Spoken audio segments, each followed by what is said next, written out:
Okay, folks, so today I'm going to turn the clock back about 4 years, and I'm going to recreate a ServiceNow workflow for new product initiatives. So this is in reference to my previous employer who actually contracted a trusted partner from ServiceNow to build the solution for us.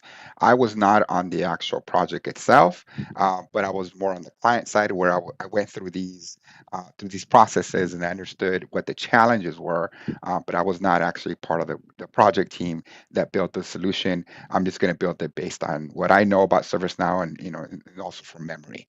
I've highlighted this document here. We're going to be using a fictitious company called Pearson Spector Led. This is from a reference from my favorite TV show called Suits.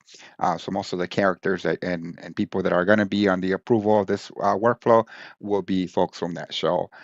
So we start at the solution overview. Again, this is me highlighting, how this whole process workflow is going to work. It's going to be created on these custom tables. There will be risk scores that tie to it. Also, status updates or assessment status. There will be workflows. There will be questionnaires, and then at the end, we're going to create a dashboard to report.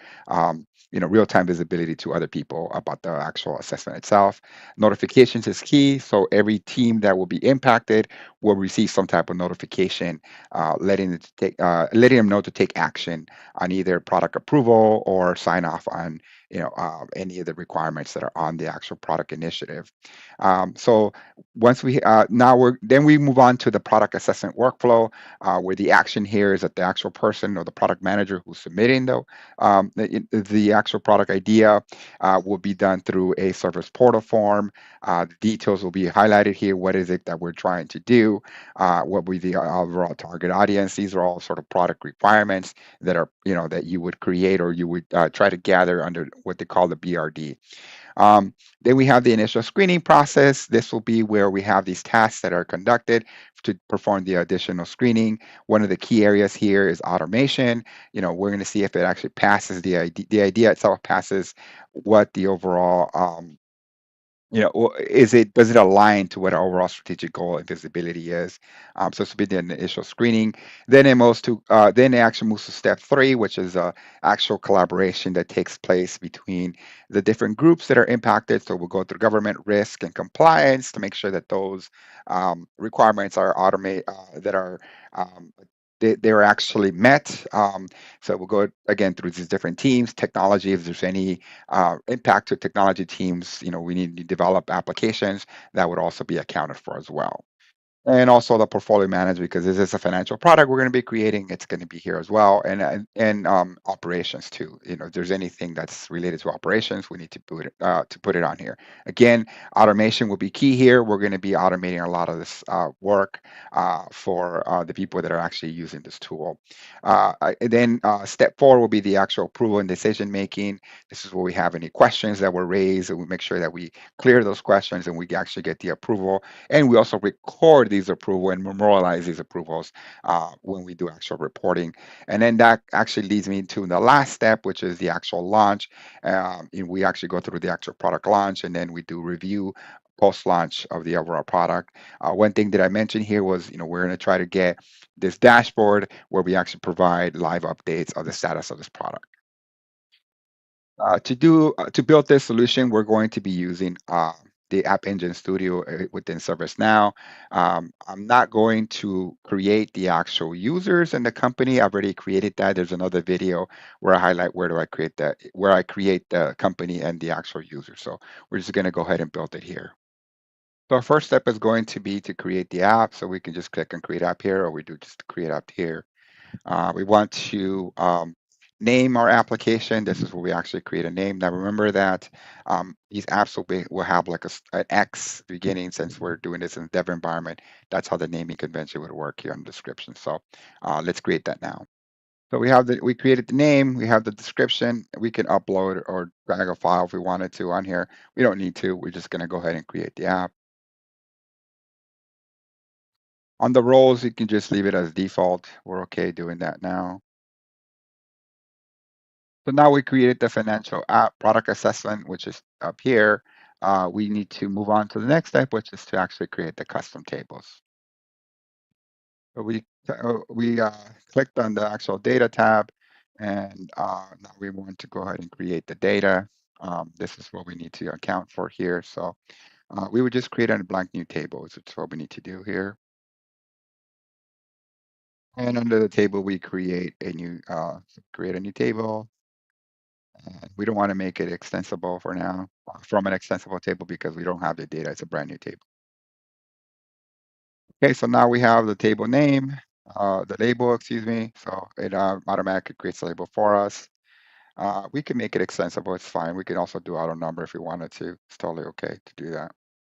And here's what the name I was telling you guys about, the prefix name, which again, it's with the X. So we might have to change this later on to match the company, which is SPL. And you can just take the defaults here, except for the user role. Don't give them delete, but they can do everything else. Now that we created the table, let's actually edit the table, and we need to add a few fields on the table here. These will be important as we move the actual product and we create this information on here. So we need to add the columns or the fields, and we're going to do that now. So you have the default fields here, and we need to start creating another one. So we can just add a new field. Under new field, we want to call this U for product, and then we're just going to call this, sorry, let's call it product, and then name.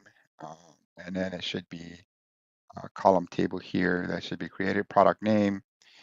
So just to make sure that we keep everything kind of aligned, we're just going to add a U on there. That way we know it's what we want to reference.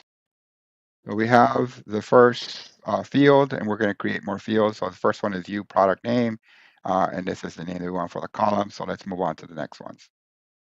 Now, the second field that we created here is product status. I wanted to highlight this because we need to make this a choice field. So we actually did a list with choices, and here are the choices. You can just hit edit to create your choices. These are the different choices. We want to make sure that we know what the status of the product is. We have the idea, status, in review, assessment, approval, approved, or declined. So that's important to have.